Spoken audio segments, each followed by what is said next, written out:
And Q's just like, you know what? I just want to get out here. I want to put some pressure on, and I want to catch you off guard, you know, coming straight in with this proxy racks. He doesn't get confirmation of anything bar the fact that the first racks is there. Whoa, he's going to pull a lot of drones to fight against this. So he wants to hardcore shut this down. Against the 2 racks, obviously the Terran player back at home will typically take a gas, get a factory. They have a more decent macro follow-up. He's hidden the drones so he can come in for the surround, and now this Marine doesn't have an easy way out.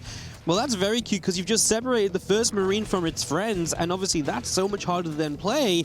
It's a lot of lost mine time for Dark. This needs to be a full shutdown, and so far, it's looking just like that. Yeah, he wants to prevent that bunker from coming up. The Marine also not going to be able to escape, but this is also about a dozen drones that aren't mining at this phase of the game, and no cancel. Yeah, so those minerals are now gone. Significant income advantage here for Cure for now, but the most important thing here for Dark is that he holds this with minimal losses, right? Those drones can go back to mining eventually. Now, he needs to not forget about that Overlord. Make sure that you don't end up losing that. There's a lot of dead air space there, though, right? So yeah, you're going to be able to fly straight through the main. Yeah. Gonna get scouting straight through here as well, so Dark confirms, hey, there's a factory, there's a gas, this is just 2 racks. As the Marines will start a pressure, but the Queen can go back and forth, and you just don't want to let this bunker get up. It's unnecessary to let it go up. If the Marines can force this to come up, then that's brilliant. Here come the drones to make sure we can cancel this one. As the SCV goes down, that should be all we need. Pull the drones back, there's no threat of this getting finished, and as soon as that's the case, again, you don't need to keep those drones pulled off the lines. First Queen, by the way, not laying down a tumor, not injecting, but there's only a single Queen available, so not a lot of transfusions. A couple more drones end up going down here. Additional Zerglings do pop out of the cocoons. Good control here, though, from Cure.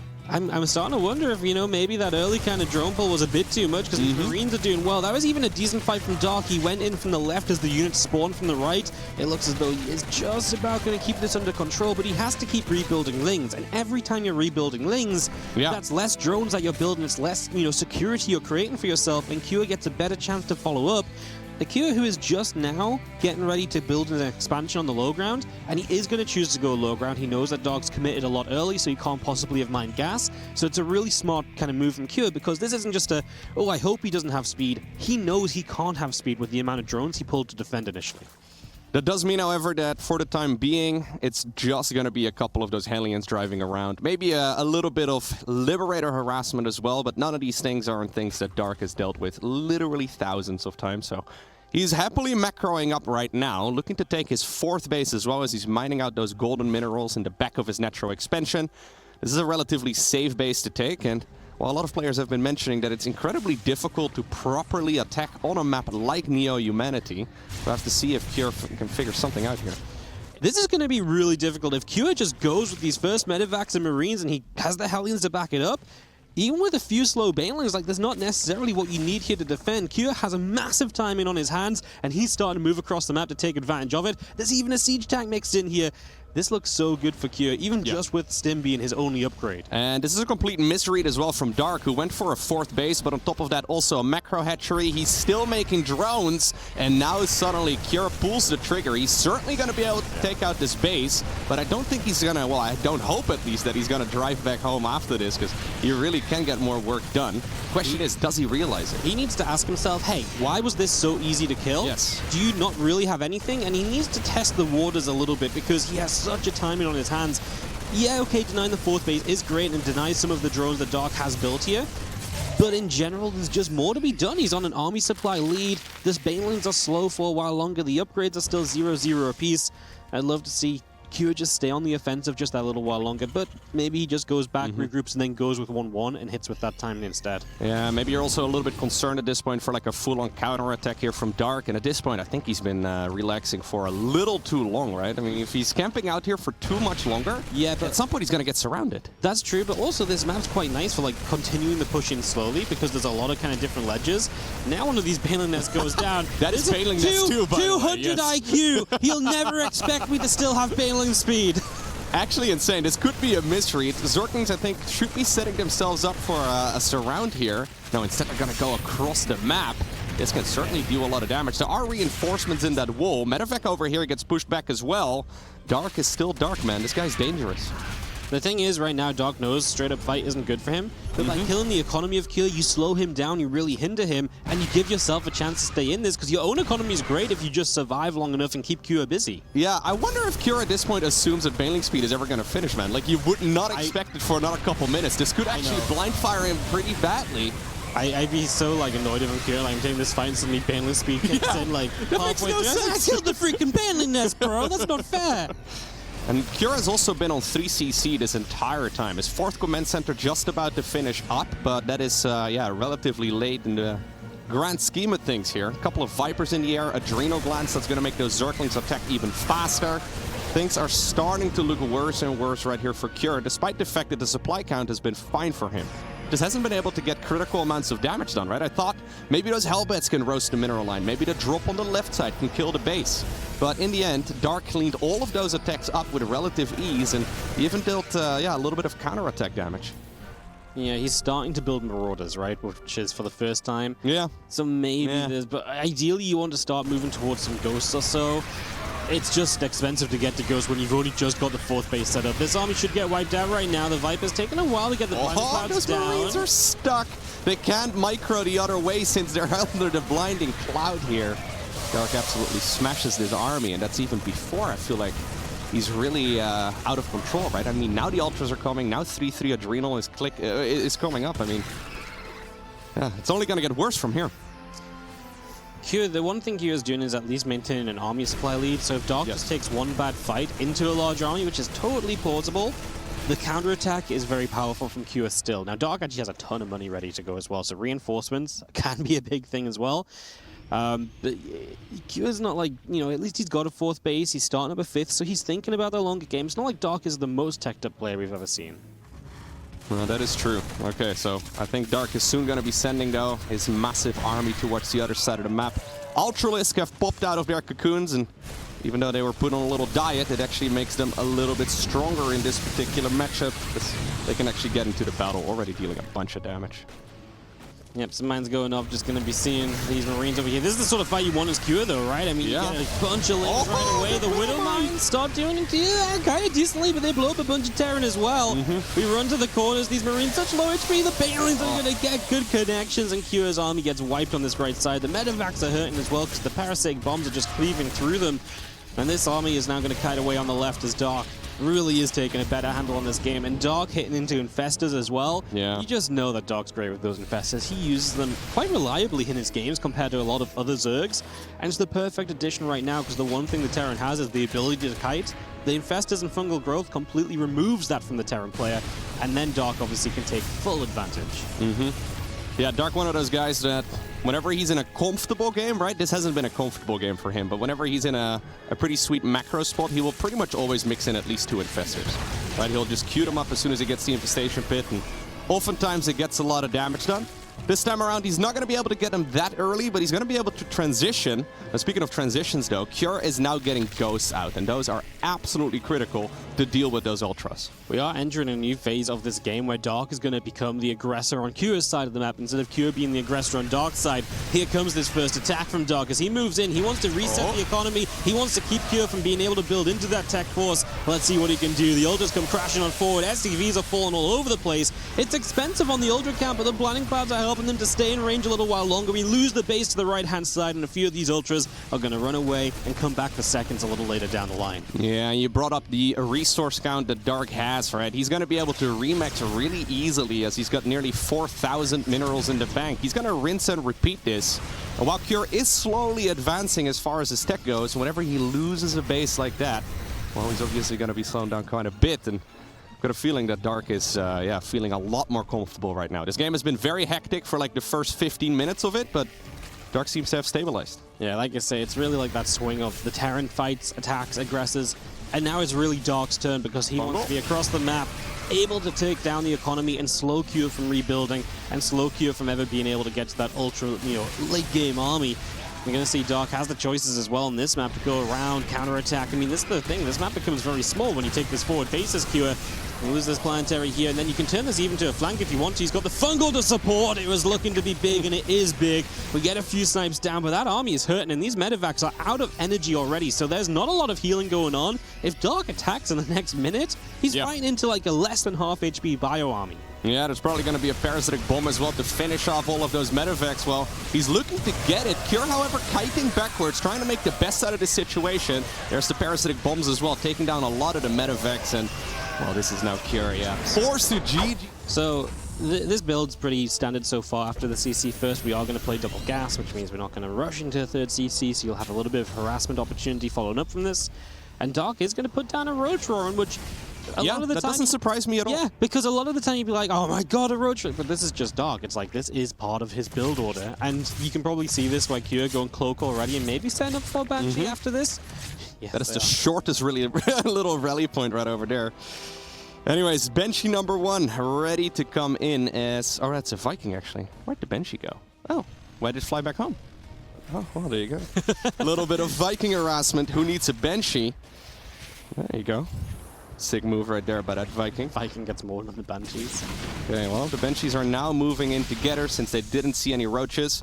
Right now, though, there was enough time for Dark to get that lair done, and because of that, there's going to be mobile detection as well. Not a whole lot of damage done here for Cure, but, I mean, he's got the 4th command center coming up way earlier than in the previous game. There's that 2nd factory coming up as well. 1-1 upgrades are going to finish up momentarily. Got a feeling this is a comfortable game for both players so far. Even though Dark likes to go for early game aggression, he's obviously a very strong late game player as well. We're going to be able to see that coming out here very shortly. Yeah, Cure probably just going to take that style that Maru has perfected over the last year, right? Try to...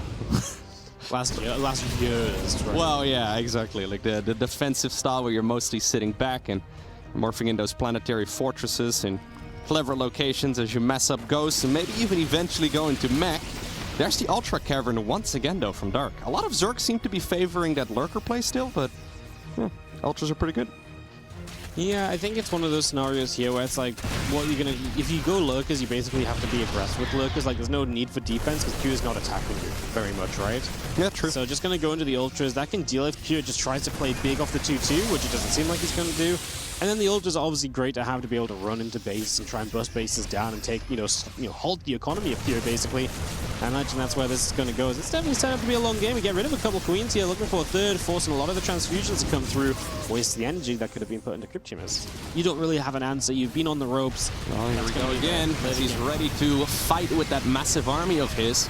Planetary Fortress is set up over here, and that's obviously a beautiful thing that you have here as Terran. A couple of the siege tanks do fall. The Planetary Fortress also does go down. Yeah, I like this fight a little bit better than the previous one, maybe, but that's still a ton of Zerg units going down. What's the production tab like? It's hard to see what was actually lost without seeing the production tab and what's been replaced, right? 90 lings, 120 lings, and 4 ultras. So a lot went down. Dark supply never shifted, but he did spend a lot of money in getting set to go again. Yeah, it's like a campaign mission right now, right? Yeah. Survive the Zerg onslaught for 30 minutes. Might end up winning the game. I would have liked to start a little bit better from Dark if it was 4cc Terran, but at this point, look at that Planetary Fortress set up right next to that 3rd base command center. A lot of Banelings, though, rolling into a mineral line, and that is going to be an expensive set of losses right there for the Terran. But he's got so many orbital commands that he can easily replace this. I actually don't even mind it that much for Kira, right? No. Because that was a lot of Banelings used, and he does lose 37 SCVs, which is a lot, but he still has 60, and he had a bit of money in the bank, so he's not immediately in trouble, and he'll have a chance to replace a few SCVs if he deems that necessary, which is apparently he does right now. It was an expensive one for Dark. Resource loss is going to be stacking up against him, and again, that's just kind of how this matchup works, but these fights all kind of lead into each other. As we're just going to go again. This is nice because there's a lot of tanks that are just on their own, so the Link should do decently here. Yep. Hellbat's trying to get involved. No, not going to attack. Okay, cool. All right, guys. It's okay. I mean, 16 more SCVs down. At this point as well, I actually kind of like just the orbital commands on like the outer bases because you can just lift them up against the Balins so they don't get blown up as well. It's kind of nice. I mean, obviously maybe this one's nice so just a few Lings don't hit it, but yeah, kind of fun. As he loses SCVs, obviously can build even more army than before too, which makes it even harder for Dark to attack into him. Yeah, so the reason why Dark can currently just replenish this army so easily and keep remaking it is because he's sitting at 100 drones here for some time already. Obviously, the minerals on this map are not infinite, but Dark is not looking to run out anytime soon. And you already brought up that Brute Lord transition, right? He's going for Infestors right now. I think we are going to be seeing those coming up here very shortly for the Zerg. Obviously, the Ghosts are going to be pretty good, but ideally you do want to mix in a couple of Thors as well and make sure you have something a little more reliable against those Brutes. Something that can just stand there and take a few Broodling shots especially and just kind of put some damage out. Really goes a long way. Accidental Swarm Host still using that one as well. And just gonna force some friendly fire on some SCVs, you know? Anyways, Cure. He can now start contesting these bases, right? Since they essentially became next door neighbors here. The Brute Lords are coming up, but this expansion at the very least is now somewhat harassable. Dog doesn't really have much of a bank, which is kind of scary because if he takes a fight right now, rebuilding is not really on the cards. You can see Cure is the one with more of a bank ready to rebuild with. With the larger army, I mean, to me this is all stacked up against Dark. Here are the Broodlords though, and this is kind of his play, right? Like, oh, you prep for Broodlords, Cure, a couple Thors on production, not here yet. The Ghosts are going to cloak up. We've got the Infestors to try and keep the Ghosts away. And so far, it's doing a good job of keeping the Ghosts back. And now the Banelings get to engage in, and these Ghosts have not had a chance to snipe at all. Cure pulling back, but Dark the one losing supply, and again, rebuilding is tough for him. He doesn't have, especially gas in the bank at the moment. You see the missile turret guy getting a Brute Lord? Yeah, man. That guy is a legend. There's the Ghost, though, sniping a couple of those Brutes as well in the retreat. Getting quite a bit of damage done as well. But yeah, these fights are starting to look better and better for Cure as time goes on. Now, don't get me wrong, there's still a chance, of course, that he's going to accidentally miss-micro this and can become a disaster, but things are starting to look up right here for the Terran. Banelin's going to crush down this upper right base, but honestly, I mean, only 4 SCVs, and that base goes down, sure, but it was kind of a lot of Banelings. Yeah, again, it's the expense that Dark is spending to be able to do all of this, and this is just a balancing act of, you know, resources. Now, free Ghost. Obviously, one of the big things is that Dark essentially has one of Cure's bases, right? Because he's got this top right base and the bottom left base on the other side of the map. Cure can't really let Dark mine from both of those, because then an entire base that was not just meant to be yours, but is then mined by Dark. Like, it's fair enough if you don't mine a base, but if Dark mines that base, that's like a 2-base differential in the game. It's very hard to trade that well. So there's going to be a focus of Cure, and obviously it's going to be happening up here because this is where he's trying to defend other bases too. As he's just on the run. Thors just continue to pull on back, trying to get towards other siege tanks, get the Liberators set up as well. The Banelings just about reaching the Ghost, but not enough of them to get any kills. And now it's the Broodlords that will go on the retreat as Cure comes back forward. Man, the Terran versus Zerg matchup can be so insane, right? We're now 18 minutes into this game. Dark has been attacking for the last 13 minutes, at least that's what it feels like. And yet, we don't really have a very obvious advantage here for either of these two players. Okay, he's going to try and slow push this forward with the Spore Crawlers. Right now, though, we have a little bit of aggression here as well at the third base of the Terran. Maybe not necessarily the most important mining base, but still important as far as the position on the map goes, as Dark is now setting up a surround right here on the right side once again. Yes, he is, but these soldiers are kind of getting sniped down. He is killing 18 SCVs. That's very important. Yeah, the Ultra on the picture going wild, by the way. He's like, I'm going to do everything. I'm going to burn this orbital down before the Liberator gets me. Important to get rid of SCVs, slow down Cure's ability to rebuild. And what's happened as well is that Cure has not lost SCVs and been able to replenish the army fully. Because if Cure is on like 140, 150 army supply right now, it's like, oh man, is that just the point where he can just push and never stop? But he's at a low work account with not quite that overwhelming army. And I think that's why this game starts to turn more and more in favor of Dark, as he's up in resources as well, banked up already. Controlling all of these different Zerg units very, very nicely. Trying his best at least to keep all of them alive and get a lot of value out of them. Okay, this push is good though. Yeah, right? He's gonna get the roots. There's a lot of Ultras on the back of this, and now he's mixing in a few more Corruptors too. I guess to morph those into Brute Lords, but it's been a mix of both. And even though that can be a little bit tricky here for Cure to deal with, he's also making both siege tanks as well as Thors. So he's not falling for the bait. Have you ever, by the way, seen a Nidus Worm in this game? He made that Nidus He built it, but he's never used it. Yeah. I think it's just so difficult. There's a Sense Tower to the left side of the main, and Cure's obviously being positioned up the right side, so where do you really go with that like that sensor tower there a lot, actually. That is a funny position, but yeah. It makes perfect sense. The anti-Nidus Worm, right? Yep. Yeah, only just now, actually. 3-3 coming up as well for Dark. Yeah, just going into those flyer upgrades, right? So just improving there as he was about to hit +3 vehicle playing. I do worry that, again, Doc's composition is maybe not good for taking a big fight, and as he loses this base especially, the big thing is not necessarily the mining he loses there. He can mine off the bottom left. It's the fact that Kua gets to mine this new base as well, right? And you saw the mule farm. Kua's like, I'm not wasting any time at all. Give me those minerals. And just try and let me have a bit more to play with here, because it buys him so much more time to then stay in this game compared to what he previously had. Because if that base didn't go up, he was starting to run out of money to rebuild, and Doc was so close to then finishing out. Yeah, Kure needs that base really, really badly right now. He has honestly not really had a lot of cash here for, well, the last few minutes, it seems, but he's been holding on.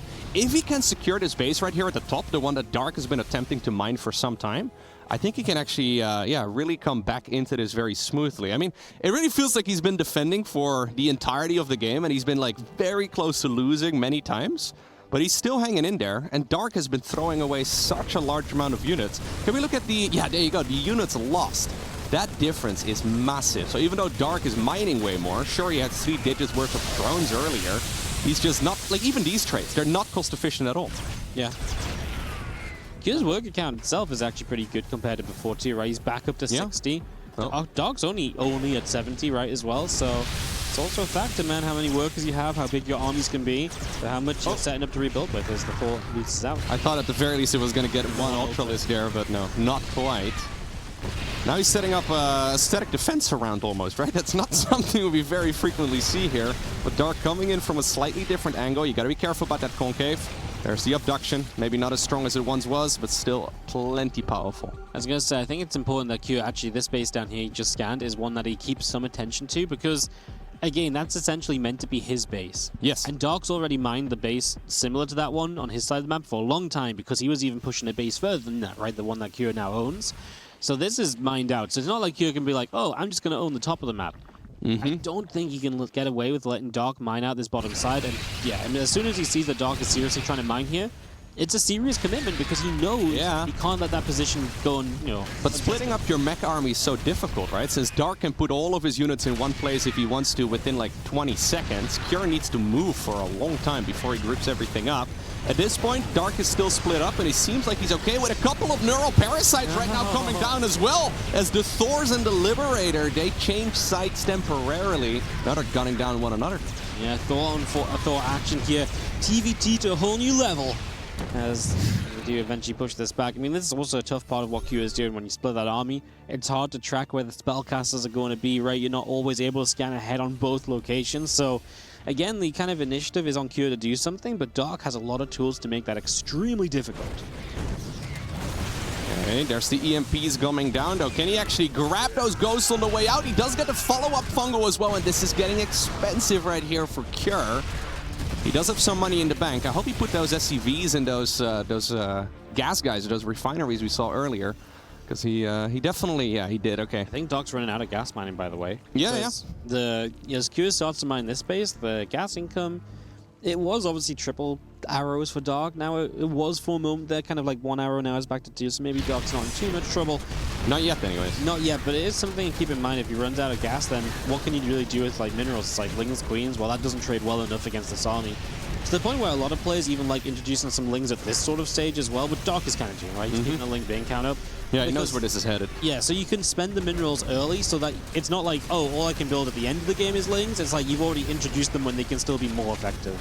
Yeah, that's actually a very good point. We've seen that many times in the past where a Zerg ends with 6,000 minerals, but absolutely no gas. And Queens can be pretty good, Zerglings can be pretty good, but they're not going to be amazing at this stage in the game. For counterattacks, though, it can still be very helpful. Yep. That's a nice little one, as we do have gas to mine here from Kura, and Kura is, you know, without a gas bank, really. So that's something to keep in mind, as this base also has been under heavy attack, just trying to stop these last few workers from mining.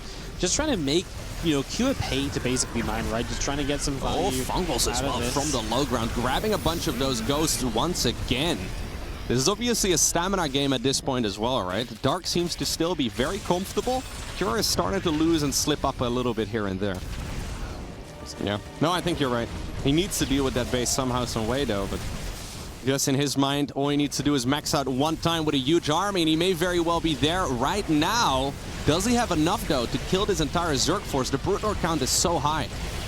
Yeah, it is. Those thors are actually putting in some good work on the bottom left of your screen. Oh, the As Banelings? you see, the Banes are going to get towards all of the ghosts. Now, Dark Supply drops a lot, but don't forget, he has the rebuild and instantly pack up to 200 here. He Neural Parasite to help out against the Thors on the bottom, and we just need a few moments here for Dark to kind of get resettled. I feel like these brutes should keep on moving back, because the Thors, if they hunt them down, could obviously do a lot. This is a big 11 Ultras. Fight. How do you feel about the Ultras at this point? There's still so many Thors and Siege Tanks left over. I actually don't think I like them, right? No. Like, he needs energy on those Infestors more so than anything. Maybe the ability to split the Ultras up and around could be very good, and they can overwhelm and they can move, where the Thors are not. But there's actually current army of Cure looks very good, but it is kind of the last army. Like, he's more or less out of gas. His mining is obviously very limited.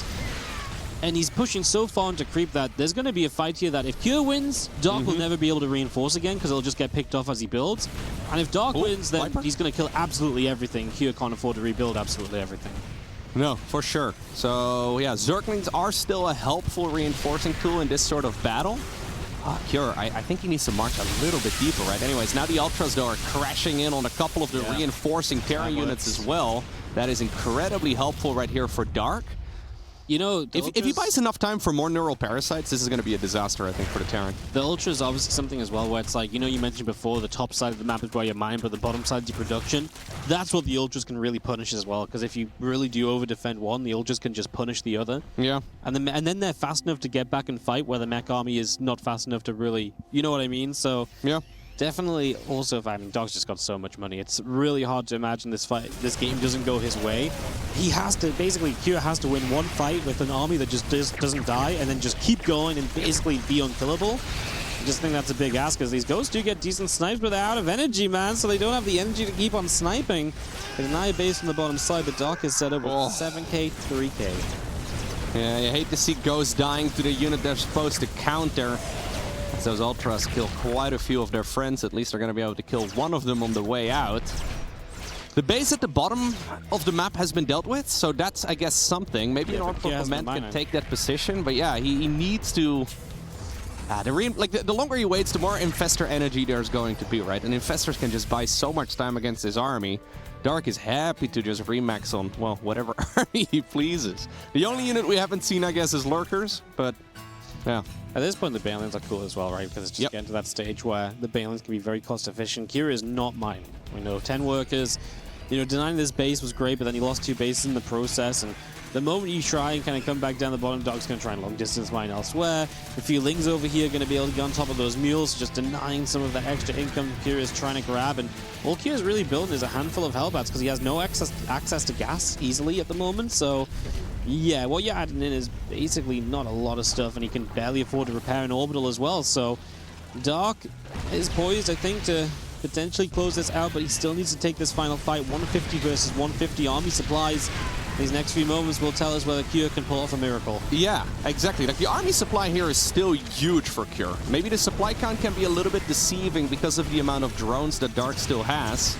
He seems to be winning all of the small battles, but can he win the war? Because that Terran army is looking dangerous. 14 Infestors, by the way, so if they all get EMP'd, then actually, very easy for Cure to potentially swing this fight. But if these Infestors just come a couple at a time and do stuff like this is exactly what you can do very well, and you more or less kill a Thor, very low HP. I mean, again, Cure can't exactly afford to repair, so for once, actually damaging the Terran units is really, seriously, 100% guaranteed damage. Yes. Viper's also happy to accumulate a little bit of energy once again. Keep in mind, there's a huge Zerg force on the back of this as well, hiding on the left side of the screen. I wouldn't mind seeing a split on those Infestors, though, because that is like the only thing that could really bother him here. Yeah, I honestly think the only way you win is you EMP every Infestor, and then without any spellcasting, like the army of Dog does kind of just fall over, but the spellcasters are the powerhouse, and as long as they are active, you can just see what they can do. They basically held off this entire army thus far, and you just did it with a few Infestors and, Vipers, and they're getting their energy back to go again, and then these Ultras are going to come down the right side. And I love how he still has those units out there. He's like, yep, I don't need my entire army for this battle. That would be insane. Just trying to buy as much time here, using those spellcasters and those brutes. Now finally the ghosts do get the snipes in, but that also triggers those Banelings to start rolling through. Neural Parasites? Yep, that's going to be the next move right here for Dark, as he takes control of the entirety of that Terran army, and that is going to be all she wrote right here. In game number 1. Yes, it is. Well, match number 1. Match number 1. Dark gonna get a 2-0 against his teammate here, and he is gonna start off Katowice. You know, he is one of the favorites coming into this tournament, and he shows us why. You know, a couple of games that had a bit of adversity for him, perhaps early on, and a lot of Terran pressure. He really stood strong throughout all of that. Yeah, he's looking incredible. Yeah, and just comes out on the other side. I mean, you look at him in this late game, it's like, man, Q had some good positions. He had some good chances to push forward. He got the bases he kind of needed to stay in the game a long time. This is the get out of my game neural. Get out of here. Hero absolutely